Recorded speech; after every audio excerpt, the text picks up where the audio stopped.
In this video, I'm going to give you my top 10 safe tank mates to keep with your cherry shrimp. And I'm also going to go over the kinds of fish you should generally avoid. The first fish on this list is going to be Harlequin rasboras. Harlequin rasboras are a great cherry shrimp tank mate, and there's a few reasons why. First of all, they're not very aggressive. You won't see harlequins harassing your cherry shrimp. They're pretty peaceful when it comes to tank mates. Harlequin rasboras grow to about 1.5 to 2 inches, so they stay relatively small as well. These are one of the most bulletproof fish in my experience. Really good looking, they're like orange brownish in color with a black spot. But these fish are a great cherry shrimp tank mate. They're going to be completely safe around your cherry shrimp. Harlequin rasboras are also really popular. You can find them in almost any fish store. I know these big chain stores always seem to have them in stock. Harlequins, if you get a group of 5 or more, you're going to see schooling behaviors, which is really cool to look at. Harlequins are not sensitive to water parameters, so stuff like pH, temperature. They could tolerate a wide range of conditions. They're a great tank mate for cherry shrimp if you're looking for something that's easy to keep and hardy. Harlequins are a mid to top dwelling fish and super active, especially when you feed them. And that brings us to number 2, which is the neon tetra. Neon tetras are a really nice nano fish. They get to about 1 inch to 1.5 inches. Reason why these are one of the best cherry shrimp tank mates is that they are super peaceful. They're one of the most peaceful fish. You won't see them disturbing the shrimp at all. Neon tetras are a great schooling fish, so you can keep them in a school. They're not going to bother your cherry shrimp. Neons are also great because of how colorful they are. With cherry shrimp, the two are really going to stand out.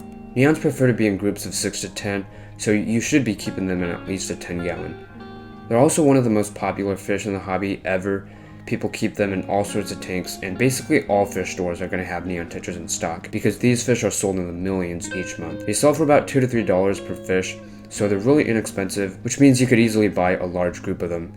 And neon tetras are one of the best community fish too, and on top of that, they have super tiny mouths, so they're not going to be able to fit anything big in there.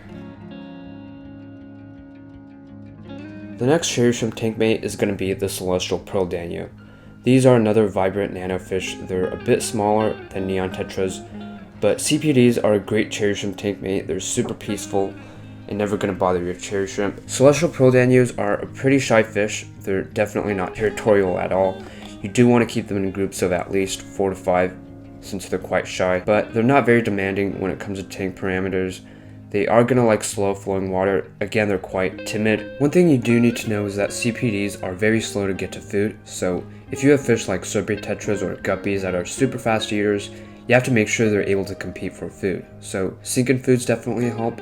Also stuff like egg yolk that just scatter everywhere. These are beautiful nano fish. They stay small and a great tank mate for your cherry shrimp. Tank mate number 4 is a white cloud minnow. So white cloud minnows are a very peaceful community fish, great cold water fish. People keep these in their ponds even during winter season. That's how temperature resistant they are. It's absolutely crazy. White clouds are a great cherry shrimp tank mate.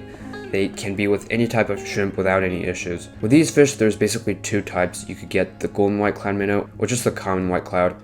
There's also long fins for each variety if you want to look into that. They grow to about 2 inches max, but they're not going to go after the cherry shrimp. Again, they're not aggressive. You do see them fighting amongst themselves sometimes, but that's about it. And that's usually the males showing off. So white cloud minnows, great cherry shrimp tank mate. My 5th cherry shrimp tank mate is going to be endlers. Endlers are my favorite aquarium fish. They're very similar to the guppy, except they get a bit smaller and they're also easier to care for than guppies. And that's because endlers are more of a wild fish. They still retain a lot of their wild, hardy genetics compared to the guppy. And they're also relatively new to the hobby, so they're a lot more resilient to diseases and stuff like that, and they don't really die that easily. Another thing I absolutely love about endlers is how easy they are to breed. Endlers and guppies are the easiest aquarium fish to breed. I don't even think there's any competition out there, and in my experience, endler fry are also the easiest to keep alive and raise. There's so many different endler varieties you could get out there. There's literally an endless amount of strains. A lot of them have been interbred with different endlers and even common guppies, and a lot of people make their own strains, including myself. But these fish are going to look great with cherry shrimp. The males get to about 1 inch and the females can grow up to 2 inches. They're pretty small nano fish, very peaceful community fish. Endlers are not hard to take care of at all. These guys are not as common as the guppy, but you could still find them in a lot of places nowadays. My number 6 on this list is going to be the bristlenose pleco. So the bristlenose pleco is an algae eating fish. They're really good at eating the hair algae, green spot algae, most types of algae they will eat. Reason why these are a great tank mate is because a lot of people, when they buy cherry shrimp, they normally get a few bristlenose along with them as part of the cleanup crew. These guys are commonly sold as cleaner fish, but don't be mistaken by that, they just eat a lot of algae, and they really do a great job in keeping the aquarium algae free. So you're normally going to see your bristlenose plecos on the glass or on the substrate, and that's typically where they hang out. Bristlenose are also nocturnal, which works out well because cherry shrimp are active during the day, and your bristlenose are going to come out at night. These fish are not picky eaters. You could feed them algae wafers, pellets, all that kind of stuff. And also driftwood is something that they really love, so make sure you include some of that. And please don't think the only thing they're going to eat is algae. These plecos are going to need to be fed, just like any other fish.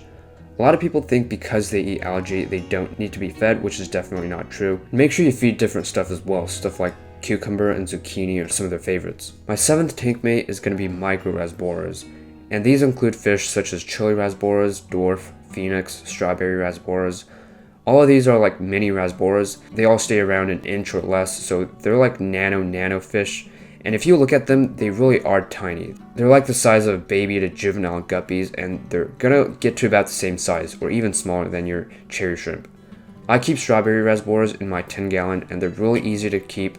Strawberry rasboras are definitely one of the easier micro rasboras. They're very adaptable to a variety of conditions, and micro rasboras are a great peaceful fish to keep with your cherry shrimp. I highly recommend anyone who's looking for these fish to try them out. These rasboras are incredibly good tank mates with any small tank mate. Like, they will not even eat your baby guppies. That's when you know how safe they are. My 8th tank mate for your cherry shrimp is the ember tetra. These are a nice small tetra. They get to a little under an inch. You'll see that their mouths are super tiny, so these guys are not going to attack anybody. Ember tetras are very calm. They're super chill to have around. They're also very active. You'll see them swimming around the aquarium almost all the time. Ember tetras are also a very skittish fish, especially when they're not being kept in groups or if they're being kept in really small groups. And you'll see that when you tap on the glass or if you put your hand into the tank. But these guys are super hardy, excellent beginner fish. They're also really good looking. They're like brightly orange colored the whole way. And your ember tetras are going to look really good if you keep them in schools of 5 or more. So they do prefer to stay in larger groups, and it's going to look really awesome in your planted tank. My 9th fish on this list is the Corydoras. Corydoras are another bottom dweller, just like the bristlenose pleco, but unlike the bristlenose, cories are not going to eat algae. They mainly scavenge at the bottom of your tank for any leftover food they could find. They're really great scavengers, constantly looking for stuff to eat. Cories are usually going to stay at the bottom where the cherry shrimp are, but they should never be an issue. Now, there's loads of different types of Corydoras you could get. There's the albino cory, which is a really popular one. There's also Corydora julii, which is what I used to keep. Those are really fun to keep as well. Super characterful. There's the bronze cory, pygmy cory, which are these tiny Corydora varieties. Also great to keep with shrimp. In fact, recently Corydoras have been separated into 7 different genuses, so there's a big variety out there. Corydoras are great if you're looking for an active and peaceful bottom-dwelling fish, and so number 9 is going to be the Corydora. At number 10 on the list is going to be the platy. Platies are live bearers just like endlers. Now, the reason I chose the platy specifically is because they don't get as large as other live bearers such as mollies and swordtails, and that makes platies a great tank mate for your cherry shrimp. They grow to about 2 to 3 inches maximum, whereas fish like mollies or swordtails could get up to 5-6 inches, which is huge for a live bearer. I think these are a great live bearing fish, also a great community fish in general, although they're not as hardy as the endler guppy. So there's also a really wide genetic variety for these fish. There's many types you could buy. They come in red, orange, white, blue. Platies can live in a wide range of temperatures. These guys are an awesome cold water fish, so they're not sensitive to what temperature they're being kept in. They still are tropical fish and do tend to do better when kept in warmer water, especially like the baby platies. When they're younger, they grow much better and are much easier to look after if they're in tropical waters.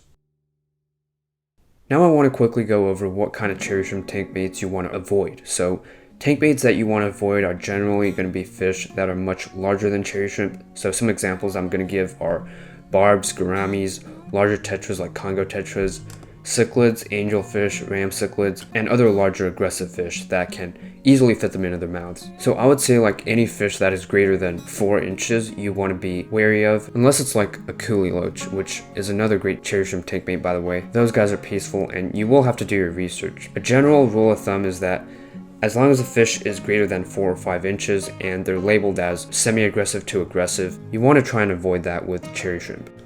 Another common question is whether or not you could keep cherry shrimp with bettas, and that's going to depend primarily on 2 factors: the type of betta you keep, as well as whether or not the tank is set up correctly. So if you have a betta fish that's super aggressive all the time to whatever tank mate it's with, you can expect them to be the same with your cherry shrimp. Understanding the temperament of the betta is super important. Definitely observe it beforehand. The other thing is hiding areas. If your tank has plenty of plants, hardscape, and hiding spots, that would heavily decrease the chances of any shrimp getting eaten, as it provides them with a lot of cover. So not all bettas are going to actively go after the shrimp, but a lot of them definitely do. So you could help minimize the chances by providing lots of cover and also feeding the betta as well. That's another important tip, because if the bettas are hungry, then it's no doubt that they're going to go after some of your cherry shrimp in the tank. You want to have tons of plants, tons of hiding spaces in there. So it is possible to keep cherry shrimp with bettas, but you have to make sure all the conditions are met. Thank you guys so much for watching this video. I really do appreciate all the support. If you want to know the 10 things that you need to know before getting cherry shrimp, watch this video right here. Make sure to subscribe down below, and I'll see you in the next one.